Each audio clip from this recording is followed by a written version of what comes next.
Hey Sue friends, in today's tutorial I'm showing you how to sew a beautiful summer dress perfect for all body size anywhere you are in the world. You can use this method to make the longer version of this dress. The difference is just in the length. This is perfect for beginners, no patterns needed, no fancy skills needed. Make sure you stay to the end of this tutorial because I'll be sharing some tips to help you achieve a perfect fit. I'll also try to link my favorite sewing tools and printable PDF pattern below. If you'd like that, leave a comment. Now let's get started.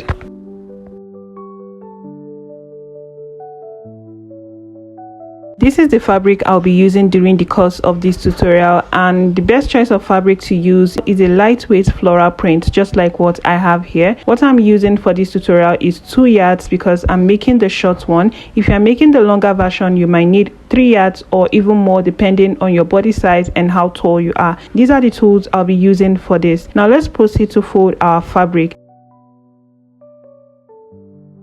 So opening up my fabric, this side here is the yards. I have 2 yards, so this side here is the yardage and this other side here is the length of my fabric. So this yardage side here, you're going to place it on your table like this.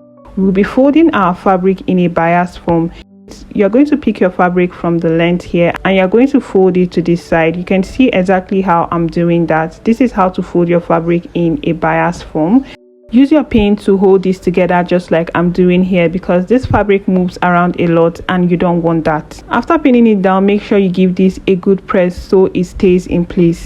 Next, you're going to divide your shoulder measurement by 2 and you're going to add 1 inch for seam allowance. My shoulder measurement is 15 divided by 2. I have 7.5. Adding 1 inch for seam allowance, that's going to give me 8.5. So taking that 8.5, I'm going to find where 8.5 is on my fabric. Just watch how I'm doing that and do exactly the same thing. So this is where 8.5 is on my fabric. I'm going to mark it on both sides like this and I'm going to connect this with a straight line. Now I need you to note that there's nothing like a straight line if your fabric is folded in a bias form, because at the end of the day, if you go ahead to cut it through this line, it's going to give you a deep v-neck line and we don't want that because that's not what we are trying to make, right? Now what you need to do is from this center point here, you're going to come up by 1 inch and you're going to connect it back to this point. The reason why I'm coming up by 1 inch is because I don't necessarily want to eliminate that deep v-neck, but if you want to eliminate it further, you might want to go up by 2 inches instead. We'll be creating a channel to insert our ropes which we are going to tie around our neck, and for that channel we are going to come down from this point by 1.5 inch. Also come down from this new point here by 1.5 inch.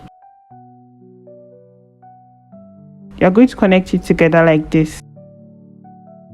Next measurement is going to be the length of your dress. So this is where you determine how long you want your dress to be, and we are going to be marking it from this line downward because what we have here is going to be used to create a channel, so it shouldn't be included in the actual length of the dress. So you're going to mark it from this point, place your tape here, and you're going to determine how long you want your dress to be. For me, I'm using 35 inches plus 1 inch seam allowance. I'm going to mark this at 36 inches.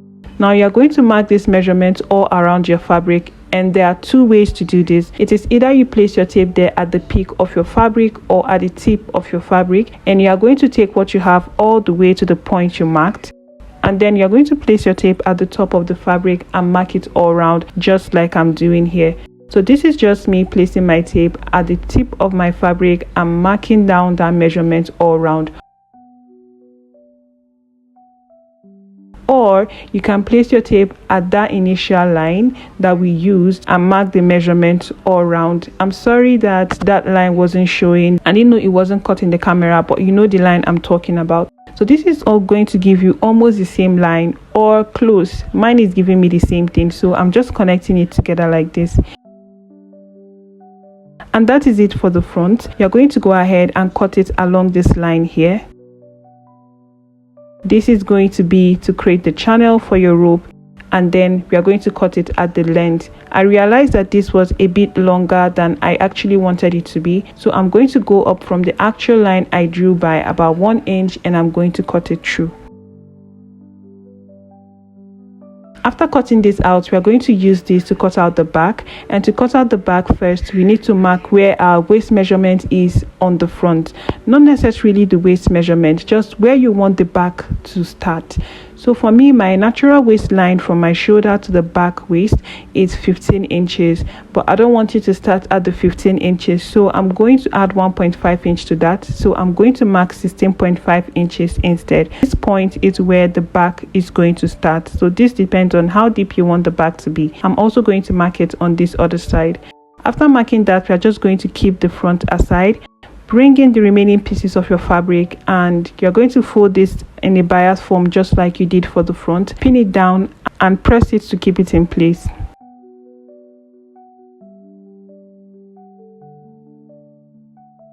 Now you are going to get the front and you are going to place it on the back like this, making sure that you arrange it properly and it aligns at the side and at the center, just like mine is here. So what we are going to do now is this point that you mark as your waistline on the front, you are going to mark the point also on the back. So you can see me doing that here. Now you are going to fold the front to this point that you marked. So you can see I've folded it to this point that I marked and also on the other side. Now before we go ahead and add 1.5 inch for the channel of our elastic at the back, like I said, there's nothing like a straight line when you fold your fabric in a bias form. So if you don't want the back to be very deep, you can go up from the center back by 1.5 inch and connect it back to what you have on the side before you add 1.5 inch for your channel for the elastic. But for me, I'm going to use mine like that. Then I'm going to go up from this point by 1.5 inch and this is going to be for the channel of my elastic. I'm going to cut it through this point I just marked. Then I'm going to cut out the length too, just like this.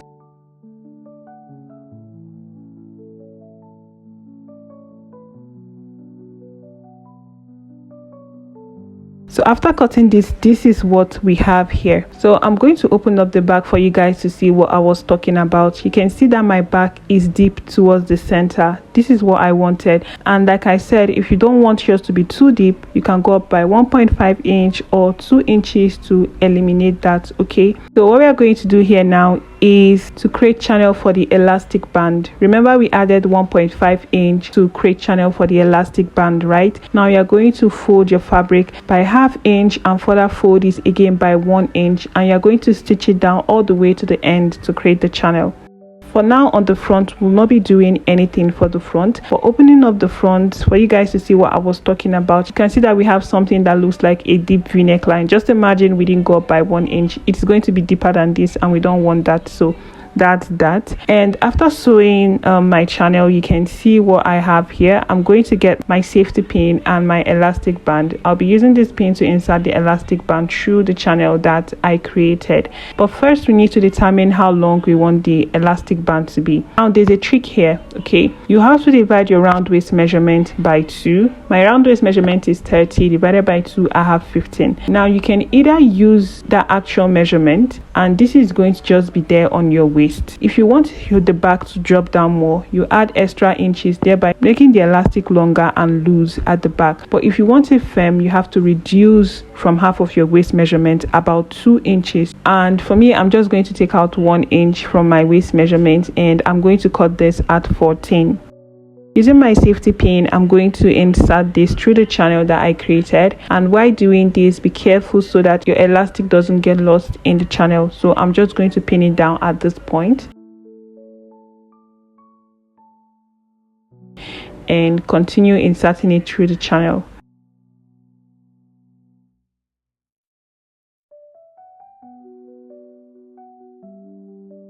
When I get to the end, I'll also pin it down at this point.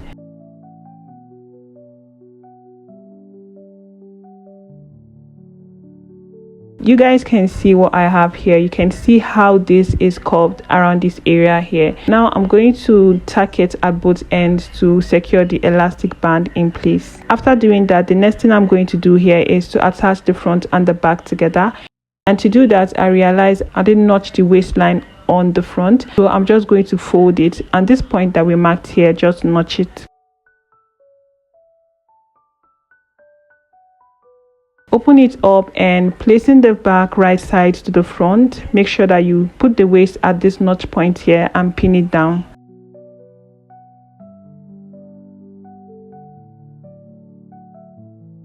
Do the same thing for the other side.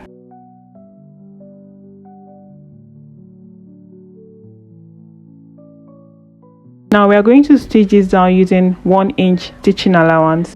After stitching it down, you can see what this looks like. The next thing we are going to do here is to hem this side here.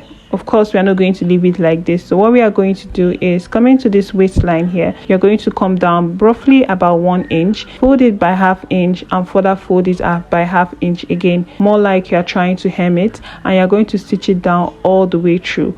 You're going to repeat the same thing on the other side.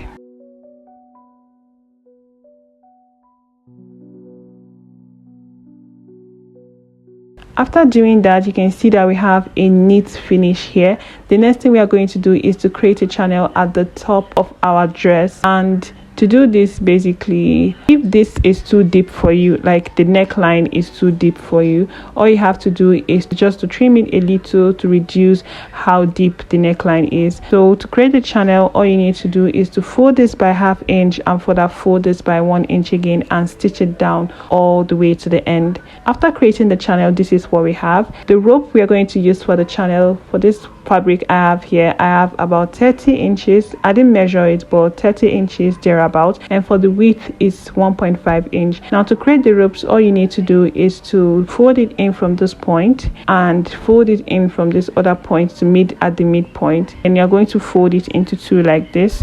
You're going to stitch it down at this point all the way to the end. After the ropes have been created, using your safety pin, just insert it through the channel you created there at the top.